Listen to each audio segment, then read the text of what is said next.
So today's video is going to be a little juicy because I went through some enormous question people asked on the internet. The kind of question they are too scared to ask in real life. And trust me, some of these are a little too real. So I am going to answer them honestly. Let's start with the first question is that I love my boyfriend but I imagine being with someone else. Is that normal? अगर तुम्हें ये feeling आ रही है relationship में रहने के बावजूद भी तो गलती तुम्हारी ही इमेजिनेशन में, क्योंकि तुम्हारी ही निगाहें भटक रही है दूसरे इंसान की तरफ। देखो इसका मतलब ये है या तो तुम अपनी रिलेशनशिप में फुली इन्वेस्टेड ही नहीं हो, ठीक है, तुम्हें वो सेटिस्फैक्शन ही नहीं दे रही है, या तो तुम्हारी निगाहें हमेशा बेटर की तलाश में रहती। तुम्हें जितना भी अच्छा इंसान मिल जाए but you always look for the better person, ठीक है।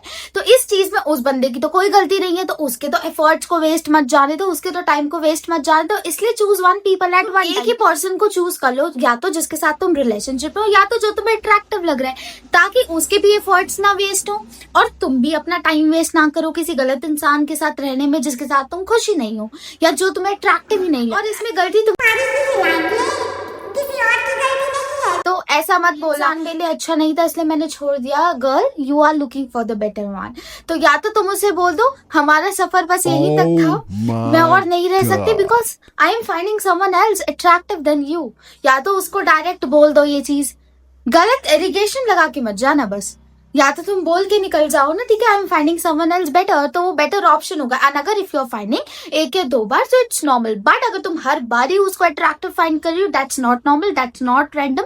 इसलिए एक ही पर्सन को चूज कर लो, it will be better for you and for that. The next question is my boyfriend doesn't like Valentine's day, so is it okay to go on a solo date instead? Actually I love this idea, मुझे solo date का idea बहुत ही ज्यादा पसंद आया। If your partner doesn't like Valentine's day and तुमको पसंद है, सो तुम जा सकते हो यार सोलो डेट पे। ऐसा नहीं है तुम वैलेंटाइंस डे पे दूसरा पकड़ते फिर रहे हो जाने को, ना भाई ऐसा ना करो, ठीक है। You can go on a solo date. अगर तुम्हें ड्रेसअप होना पसंद है तो बढ़िया से ड्रेसअप हो, and if you like flowers give it to yourself. ऐसा why you are expecting someone else to give it to you, अपने आप को दे सकते हो यार।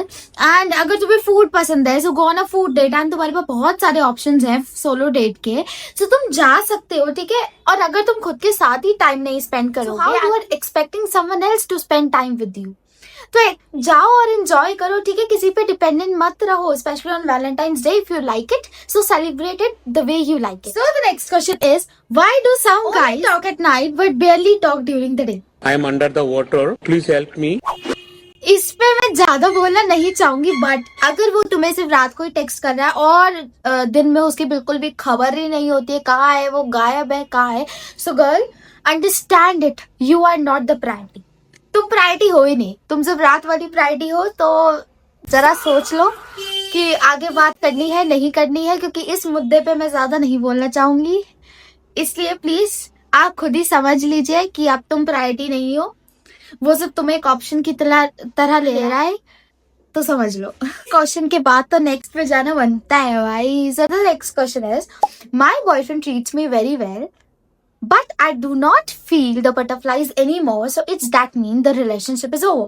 बिल्कुल भी नहीं, ऐसा बिल्कुल भी नहीं होता है कि अगर तुम्हें बटरफ्लाइज फील नहीं हो रही है that means the relationship is over, ठीक है। बटरफ्लाई सिर्फ स्टार्टिंग में होती है, नया नया होता है, जब सब कुछ नया नया फील कर रहा होता है तब तुमको बटरफ्लाइज ना कभी परमानेंट नहीं होते।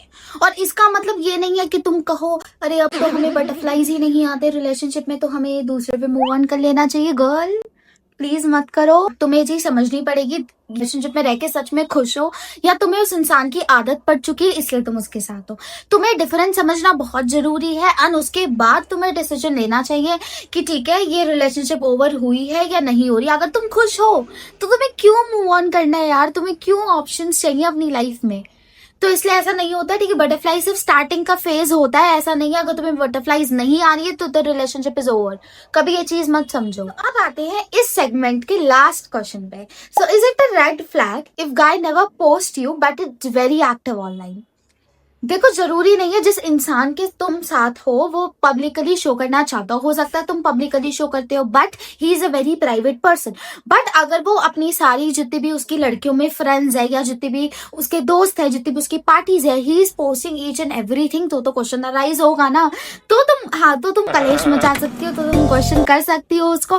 तब तो भाई क्वेश्चन आएगा, या तो वो तुम्हें प्राउडली शो नहीं करना चाह रहा, या तो वो तुम्हें छुपाना चाह रहा है, या तो तुम्हारे पीठ पीछे डबल डेटिंग चल रही है।